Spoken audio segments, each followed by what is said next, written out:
Can we purify, release, diminish our karma? There are several ways to do that, so the answer is yes, clearly, and there are several examples. One that comes to mind is a story at the time of the Buddha. One man was called Angulimala. It was a serial killer that killed, the story says, 99 people, and the next one should have been the Buddha. But this man, Angulimala, met the Buddha, and the Buddha obviously transformed his mind out of compassion, care, and his enlightened energy, changed this man, made this man want to become a monk. And through different practices, this man got rid of all defilements and got free from the cycle of existence, the samsara as it's called in Buddhism, and got free completely out of it. What are the ways that allows someone to free his mind, to liberate his mind, to purify his karma? There are several techniques, clear, concrete techniques that allow that. The main one that I have in mind, and that seems to be one of the most powerful methods to bring positive karma and therefore cancel or balance out the negative one, is the meditation on metta meditation, which is a meditation on loving kindness, friendliness, compassion. You can search for it, you can find many texts, and you have to find the one that fits the most for you. But let's say that as a general theme, the idea is to wish for whole being to be happy, peaceful, serene, to live a good life, to not suffer, to not feel filled with the main defilements that are greed, anger, delusion, and wishing for all beings to be free from stress, suffering, trouble, oppression, many of these negative states that people can experience in their life.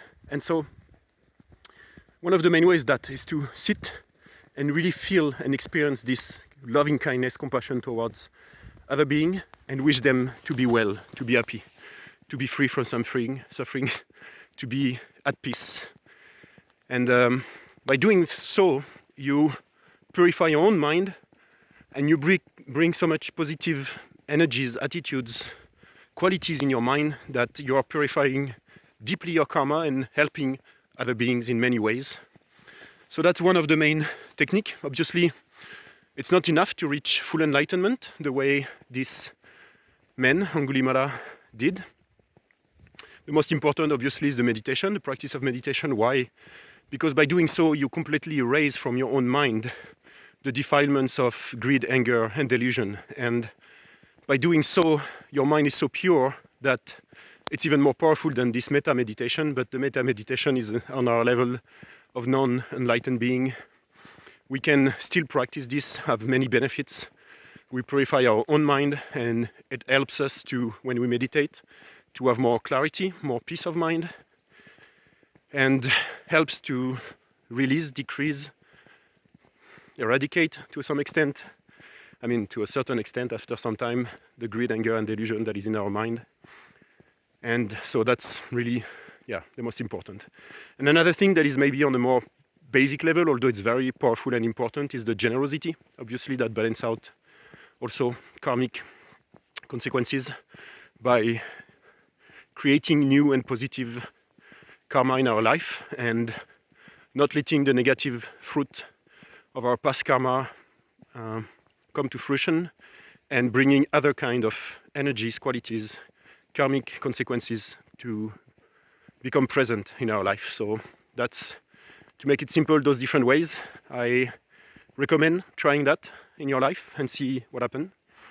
And if you want to know more, just click on my channel and see what other methods that I'm sharing for you to find inner peace and true happiness, freedom from suffering, to some extent to our own level.